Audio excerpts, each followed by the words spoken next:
पश्चिम बंगाल में सत्ता बदलते ही अब सिर्फ सरकार नहीं बदली है, बल्कि राज्य की राजनीतिक और वैचारिक दिशा बदलने के संकेत भी मिलने लगे हैं। मुख्यमंत्री पद की शपथ लेने के कुछ ही घंटों बाद सुवेंदु अधिकारी ने ऐसा ऐलान कर दिया जिसने बंगाल की राजनीति में नई बहस छेड़ दी है।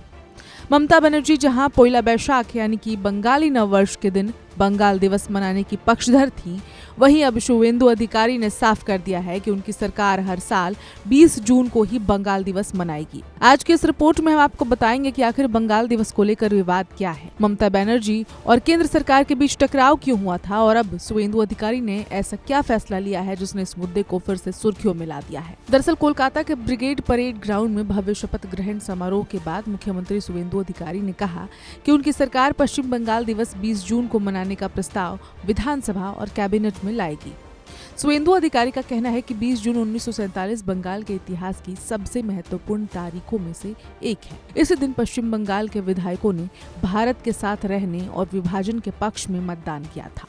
उस समय पूर्वी बंगाल के विधायकों ने विभाजन का विरोध किया था, लेकिन पश्चिम बंगाल ने भारत के साथ रहने का फैसला लिया। बाद में पूर्वी बंगाल पूर्वी पाकिस्तान बना और फिर बांग्लादेश के रूप में अस्तित्व में आया। सुवेंदु अधिकारी ने कहा कि अगर उस समय ये फैसला नहीं लिया गया होता तो पश्चिम बंगाल के लोग आज एक स्वतंत्र और लोकतांत्रिक भारत का हिस्सा नहीं बन पाते। मुख्यमंत्री ने इस ऐतिहासिक फैसले का श्रेय जनसंघ के संस्थापक डॉक्टर श्यामा प्रसाद मुखर्जी और भारत सेवाश्रम संघ के संस्थापक स्वामी प्रणबानंद को दिया। शपथ लेने के बाद सुवेंदु अधिकारी भवानीपुर स्थित डॉक्टर श्यामा प्रसाद मुखर्जी के घर भी पहुंचे। सवाल यह है कि आखिर इस मुद्दे पर विवाद क्यों हुआ था। दरअसल साल 2023 में केंद्र सरकार ने 20 जून को पश्चिम बंगाल दिवस के रूप में सूचीबद्ध किया था। इसके बाद राजभवन ने भी 20 जून को स्थापना दिवस समारोह आयोजित किया था, लेकिन तत्कालीन मुख्यमंत्री ममता बनर्जी ने इसका विरोध किया। ममता सरकार का कहना था कि बंगाल दिवस पोइला बैशाख यानी कि बंगाली नववर्ष के दिन मनाया जाना चाहिए, क्योंकि वो बंगाल की सांस्कृतिक पहचान और परंपरा का प्रतीक है। ममता बनर्जी ने तत्कालीन राज्यपाल CV आनंद बोस को पत्र लिखकर 20 जून की तारीख पर आपत्ति भी जताई। इसके बावजूद राजभवन ने 20 जून को ही कार्यक्रम आयोजित किया था, जिसके बाद केंद्र और राज्य सरकार के बीच बड़ा राजनीतिक टकराव देखने को मिला। अब बीजेपी सरकार बनने के बाद सुवेंदु अधिकारी ने साफ संकेत दिए हैं कि बंगाल की ऐतिहासिक और राजनीतिक पहचान को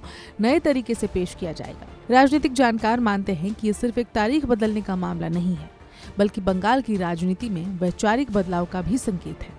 बीजेपी जहां बंगाल के इतिहास को राष्ट्रवाद और विभाजन के संदर्भ में देखने की कोशिश कर रही है, वहीं TMC इसे सांस्कृतिक पहचान से जोड़कर देखती रही है। यानी बंगाल दिवस की ये बहस अब सिर्फ कैलेंडर की तारीख नहीं, बल्कि बंगाल की राजनीति और पहचान की नई लड़ाई बन चुकी है। इस खबर में इतना ही। अपडेट्स के लिए देखते रहे वन इंडिया हिंदी।